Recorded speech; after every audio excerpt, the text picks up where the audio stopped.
नमस्कार दोस्तों। तो आज का जो टॉपिक है वनस्पति विज्ञान है दोस्तों। वनस्पति विज्ञान से जितने मोस्ट इम्पोर्टेंट प्रश्न बनता था दोस्तों, यहाँ पे हमने उसको लिया है। तो चलिए दोस्तों स्टार्ट करते हैं।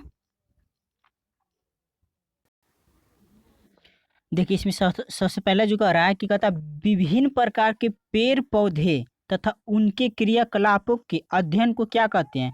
तो उनके क्रियाकलापों का अध्ययन को वनस्पति विज्ञान कहते हैं। क्या कहते हैं? वनस्पति विज्ञान कहते हैं। देखिए, या तो इंग्लिश में अगर इसको कहा जाए तो बोटनी कहते हैं। अगला करा है वनस्पति जगत का वर्गीकरण। वनस्पति जगत का वर्गीकरण 1833 ईस्वी में किसने किया था? तो एकलर साहब ने किया था।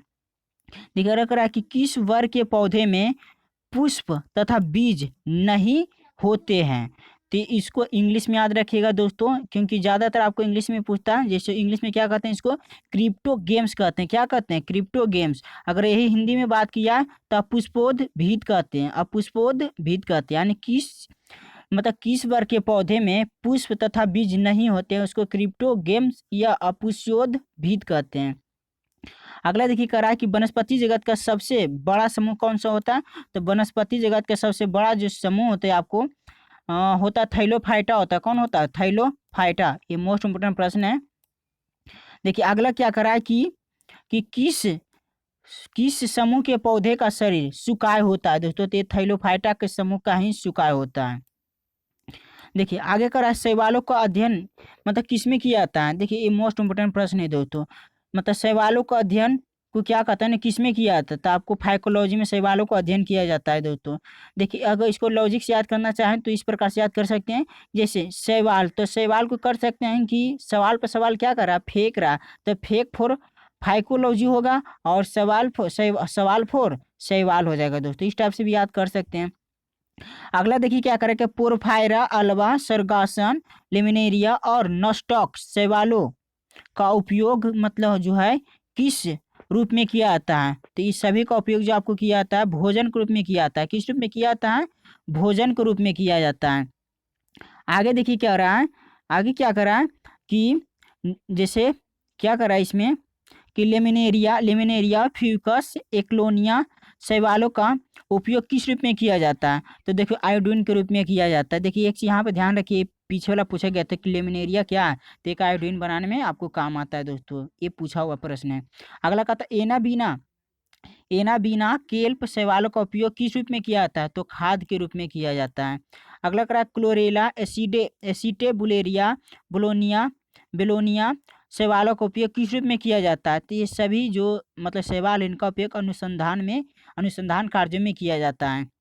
आगे देखिए क्या कर रहा है कि देखिए कवकों का अध्ययन किसमें किया जाता है। ये मोस्ट इंपोर्टेंट प्रश्न है दोस्तों। कवकों का अध्ययन किसमें किया जाता है? तो कवक विज्ञान है ना। कवक विज्ञान इसी को इंग्लिश में कहे तो माइकोलॉजी लिखाता है दोस्तों। यहाँ पर ये माइकोलॉजी होगा, यहाँ पर आपको ये गलत लिखा हुआ है माइकोलॉजी। यानी ज्यादातर आपको पूछा था इंग्लिश वाला ने ही पूछा था कि कवकों का अध्ययन किसमें किया जाता है। तो माइकोलॉजी में किया जाता है। अगला भी मोस्ट इंपोर्टेंट प्रश्न है, कहता है ना कवक में संचित भोजन किस रूप में रहता है। तो ग्लाइकोजन के रूप में रहता है। अगला क्या क्या कर रहा है कि कवक की कोशिका भित्ति किसकी बनी होती है। तो काइटिन की बनी होती है। ये तीनों इंपॉर्टेंट प्रश्न है दोस्तों। आगे कर रहा है कि दांत दम्मा जो देखिए यहाँ पे ध्यान रखिए, दांत दम्मा खाद खुजली जो सभी रोग जो होता है आपको कवक के कारण होता है। उसमें कह रहा है कि दम्मा रोग किस कवक के कारण होता है। तो एस्पेरजिलस फ्यूमिगेटस होता है। देखिए दम्मा रोग जो होता है आपको एस्परजिलस फ्यूमिगेटस नामक कवक से होता है दोस्तों। आगे देखिए क्या कर रहा है कि एथलीट फूड ये मोस्ट इंपोर्टेंट प्रश्न है दोस्तों। देखिए ज्यादातर आपको प्रश्न इस टाइप से पूछा जाता है कि एथलीट फूड जो बीमारी है किससे होता है। जीवाणु से होता है, वायरस से होता है, तो किससे होता है? आपको कवक से होता है। किससे होता है? कवक से। और कवक में भी तो कौन कवक से होता है? तो आपको टीनिया पेडिस से होता है। किससे होता है? टीनिया पेडिस से होता है। टीनिया पेडिस से होता है दोस्तों, है ना। देखिए एथलीट फूड रोग जो होता है कवक कौन कवक से होता है? टीनिया पेडिस से होता है। अगला करता है खाद यानी खाद खुजली जो बोल सकते हैं दोस्तों, तो किस कवक के कारण होता है? तो एकेरस स्केबिस से होता है। एकेरस स्केबिस से होता है। अगला क्या करा कि गंजापन किस कवक के कारण होता है? तो टीनिया केपिटस होता है। गंजापन किसके कारण होता है? टीनिया केपिटस से होता है। यहाँ ध्यान रखिए, जैसे खाद खुजली सब किससे होता है। गंजापन भी किसके कारण होता है? कवक से होता है। इसमें सारे मोस्ट इंपोर्टेंट प्रश्न है दोस्तों। देखिए दांत भी इसी किसी से होता है। दांत भी होता है आपको कवक के कारण नहीं होता। देखिए दांत किसी कारण होता है, कवक कवक के कारण क्या चीज होता है, दांत होता है। मगर कौन सा कवक के कारण होता है, तो देखिए ट्राइकोफाइटन लेस्कोस। देखिए क्या करा कि ट्राइकोफाइटन लेस्कोसै नामक कवक से होता है। अगला क्या करा है कि देखिए अगला मोस्ट इंपोर्टेंट प्रश्न है दोस्तों, देखिए ध्यान रखिएगा इसमें किस टाइप से आपको प्रश्न पूछा जाता है। क्या कहता है कि जैसे कि सरसों का सफेद रस्ट हो गया है ना, सरसों का सफेद रस्ट, गौर कीजिएगा, गेहूं का ढीला स्मट, गेहूं का कीट रोग है ना, आलू की अंगमारी, गन्ने की लाल रोग। अब 6 मूंगफली का टीका है ना, मूंगफली का टीका रोग, आलू का मसा रोग, धान की भूरी अर्ज चित, आलू की पछेला अंगमारी, परांकुरों का डंपिंग रोग। ये सभी जो है दोस्तों आपको किसके कारण होता है, कवक के कारण होता है दोस्तों। ये सारे मोस्ट इंपोर्टेंट प्रश्न है दोस्तों आपको। तो ये गन्ना वाला कितना बार पूछा भी गया है दोस्तों, गन्ने में जो लाल मतलब रोग जो होता है मतलब किसी कारण होता है, तो आपको कवक के कारण होता है। देखिए अगला भी मोस्ट इंपोर्टेंट प्रश्न है दोस्तों, कहता है जीवाणु की खोज किसने किया था और कब किया था, इस टाइप से याद कीजिए। तो जीवाणु की खोज आपको 1683 ईस्वी में, 1683 ईस्वी में एंटोनिवन एंटोनी वन या ल्यूवेनहॉक यानी एंटोनी वन ल्यूवेनहॉक ने किया था। ज्यादातर आपको ये नेम पूछा जाता है, ये याद रखिए, ल्यूवेनहॉक है ना। जीवाणु की खोज किसने की थी, 1683 ईस्वी में आपको ल्यूवेनहॉक ने किया था। अगला जीवाणु जीवाणु विज्ञान का पिता किसे कहा जाएगा, तो जो खोज किए थे उन्हीं को कहा जाएगा, यानी ल्यूवेनहॉक को कहा जाता है दोस्तों। देखिए यहाँ पर आपको सिर्फ एक नाम लिखा हुआ है, ल्यूवेनहॉक। आगे देखिए क्या करा है कि किस वैज्ञानिक ने 1829 ईस्वी में जीवाणु का नाम दिया था। तो 1829 ईस्वी में आपको जो जीवाणु का नाम दिया था एहरेन वर्ग ने दिया था, एहरेन वर्ग ने दिया था। आगे देखिए क्या कर रहा है कि किस वैज्ञानिक ने कोलरा तपेदिक के जीवाणु की खोज की तथा रोग का चर्म सिद्धांत भी बताया था। तो आपको रॉबर्ट कोच ने बताया था, किसने बताया था, रॉबर्ट कोच ने बताया था दोस्तों। इसकी खोज किसने किया था, रॉबर्ट कोच। उसी बार कह रहा है कि रेबीज का टीका, ये सारे मोस्ट इंपोर्टेंट प्रश्न है दोस्तों। रेबीज का टीका तथा दूध के पाश्चुराइजेशन की खोज किसने किया था, तो लुई पाश्चर ने किया था। अगला क्या करा कि आकृति के आधार पर जीवाणु कितने प्रकार के होते हैं, तो जीवाणु 4 प्रकार के होते हैं आकृति के आधार पर। पहला छड़ाकार जिसको इंग्लिश में बोल सकते हैं बैसिलस, फिर दूसरा गोलाकार जिसको बोल सकते हैं इंग्लिश में कोकस, तीसरा कोमा आकार का है ना, कोमाकार का, और या कोमाकार का बोलो या बिबिरियो बोलो, एवं सर्पिलाकार, ये 4 प्रकार के होते हैं दोस्तों। अगला कहता है किन जीवाणुओं की कुछ जातियां वायु के नाइट्रोजन का स्थिरीकरण करती है। तो देखो एजोटोबैक्टर हो गया, आपको कौन हो गया, एजोटोबैक्टर, एजोस्फाइरिलम। अगला है क्लोरोस्ट्रीडियम। ये सभी है दोस्तों जो कि आपको नाइट्रोजन के स्थिरीकरण करते हैं।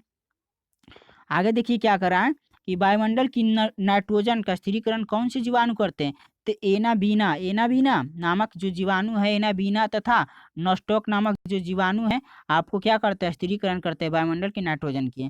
अगला क्या करा है कि कौन से जीवाणु लेग्यूमिनोसी है ना या के पौधे की जड़ों में रहते हैं और नाइट्रोजन के स्थिरीकरण करने में मतलब होते हैं, मदद करते हैं, इस टाइप से स्थिरीकरण करते हैं। तो आपको राइबोजियम होते हैं, और राइबोजियम कह सकते हैं, राइबोजियम और ब्रैडी राइबोजियम है ना, यानी राइबोजियम और ब्रैडी राइजोबियम। देखो ये जो आपको है, आपको जो राइजोबियम जो आपको है मतलब आपको कहाँ पाए जाते हैं, पौधे के जड़ में पाए जाते हैं, है ना, इस टाइप से भी याद रख सकते हैं। देखिए आगे कह सकता है चर्म उद्योग में चमड़े से बालों तथा वसा हटाने का कार्य किसके द्वारा किया जाता है, तो जीवाणु के द्वारा किया जाता है। अगला कहता अचार हो गया, मुरब्बा आदि बहुत दिनों तक खराब नहीं होते, इसका क्या कारण है, तो देखो जीवाणुओं के द्रव संकोचन के कारण ये सब खराब नहीं होते हैं। आगे देखिए क्या करा है कि शीत संग्रहगार में किस ताप पर सामग्री का संचय किया जाता है, तो देखिए आपको इसको संचय जो किया जाता है 10 डिग्री से लेके कितना, 10 डिग्री से लेके 18 डिग्री सेंटीग्रेड तक रखा जाता है। देखिए अगला मोस्ट इंपोर्टेंट प्रश्न है, क्या करा है कि विषाणु की खोज 1892 ईस्वी में किस वैज्ञानिक ने किया था? तो इवॉन वस्की ने किया था दोस्तों, 1892 ईस्वी में किया था। ये सारे मोस्ट इंपोर्टेंट प्रश्न है दोस्तों। चलते हैं आगे, देखते हैं। देखिए क्या करा है कि परपोषी प्रकृति के अनुसार विषाणु कितने प्रकार के होते हैं? परपोषी प्रकृति के अनुसार विषाणु कितने प्रकार के होते हैं? तो 3 प्रकार के होते हैं ना। कौन कौन? तो देखिए पादप विषाणु, जंतु विषाणु, बैक्टीरियोफेज या इसी को कहते हैं जीवाणु भोजी कहते हैं, यानी 3 प्रकार के होते हैं। आगे देखिए कहता है जिस विषाणु में आरएनए अनुवांशिक पदार्थ होता है उसे क्या कहते हैं? तो रेट्रो विषाणु कहते हैं। क्या कहते हैं? रेट्रो विषाणु कहते हैं। अगला कहता है किस विषाणु के न्यूक्लिक अम्ल में आरएनए होता है? तो पादप विषाणु के न्यूक्लिक अम्ल में आपको आरएनए होता है। अगला क्या कह रहा है कि कौन से विषाणु जीवाणुओं पर आश्रित होते हैं? किस पर आश्रित होते हैं? जीवाणु पर आपको आश्रित होते हैं और उन्हें मार डालते हैं, और उन्हें क्या करते हैं? मार डालते हैं। तो आपको कौन है? बैक्टीरियोफेज या जीवाणु भोजी कहते हैं इसी को। अगला क्या करा कि पौधे के किस समूह में संवहन उत्तक अर्थात जाइलम एवं फ्लोएम का पूर्णतः अभाव होता है? तो आपको ब्रायोफाइटम होता है। किसमें होता है? ब्रायोफाइटम होता है दोस्तों। अगला क्या करा है कि किस समूह को वनस्पति जगत का एम्फीबिया वर्ग कहा जाता है? तो आपको कौन सा होगा? आपको ब्रायोफाइटा समूह हो जाएगा। बोल रहा है कि किस समूह को वनस्पति जगत का एम्फीबिया वर्ग कहा जाता है? तो ब्रायोफाइटा को कहा जाता है। ये मोस्ट इंपोर्टेंट प्रश्न है। अगला क्या करा है कि किस समूह के पौधे मृदा अपरदन को रोकने में सहायता प्रदान करते हैं? ये भी महत्वपूर्ण प्रश्न है। तो आपको कौन है दोस्तों? ब्रायोफाइटा है। अगला कह रहा है कि कौन सा मॉस अपने स्वयं के भार से 18 गुना अधिक पानी सोखने की क्षमता रखता है? तो आपको कौन सा? स्फेग्नम मॉस है। अगला कह रहा है कि स्फेग्नम मॉस का प्रयोग किस रूप में किया जाता है? तो देखिए ईंधन या एंटीसेप्टिक के रूप में किया जाता है। ईंधन और एंटीसेप्टिक के रूप में इसका प्रयोग किया जाता है। देखिए आगे क्या करा है कि किस समूह के पौधे नमी छायादार स्थानों, जंगलों एवं पहाड़ों पर अधिकता से पाए जाते हैं? तो टेरिडोफाइटा। कौन है? टेरिडोफाइटा आपको है ना। आगे क्या करा है कि देखिए अगला मोस्ट इंपोर्टेंट प्रश्न पहले ध्यान में रखिएगा दोस्तों। क्या होता है ना, नग्न बीजी किस प्रकार के पौधे हैं? इसको इंग्लिश में याद रखिए दोस्तों। ये ज़्यादातर इसके इंग्लिश वाला नेम में ज़्यादा मतलब कन्फ्यूजन होता है। देखो इसको जिम्नोस्पर्म बोला जाता है। क्या बोला जाता है? जिम्नोस्पर्म बोला जाता है। तो बोला नग्न बीजी किस प्रकार के पौधे में होते हैं? तो मरुदभिद पौधे में होते हैं। मरुदभिद पौधे में होते हैं, जिसको जीरोफाइट कहा जाता है। इसका भी इंग्लिश नेम याद रखिएगा दोस्तों, जीरोफाइटिक कहा जाता है। अगला क्या करा कि वनस्पति जगत का सबसे ऊंचा पौधा कौन सा होता है? तो सिकोया होता है। कौन होता है? सिकोया सेम्परविरेंस होता है। इसकी कितनी ऊंचाई होती है? तो 120 मीटर होती है। चलते हैं आगे, देखते हैं। देखिए आगे क्या करा कि सिकोया, मोस्ट इंपोर्टेंट प्रश्न है, करा कि सिकोया सेम्परविरेंस को क्या कहा जाता है? तो आपको इसको जो कहा जाता है कोस्ट रेडवुड ऑफ कैलिफोर्निया कहा जाता है। अगला सबसे छोटा अनावृत बीजी पौधा कौन सा? ये भी इम्पोर्टेंट प्रश्न है। तो जैमिया पिग्मिया है। अगला कहता है जीवित जीवाश्म कौन कौन से हैं? तो देखिए साइकस है, जिंगो बाइलोवा एवं मेटासिकोया, ये सभी क्या जीवित जीवाश्म हैं। अगला क्या कि जिंगो बाइलोवा को क्या कहते हैं? जिंगो बाइलोवा को क्या कहते हैं? तो मेडन हेयर ट्री कहते हैं।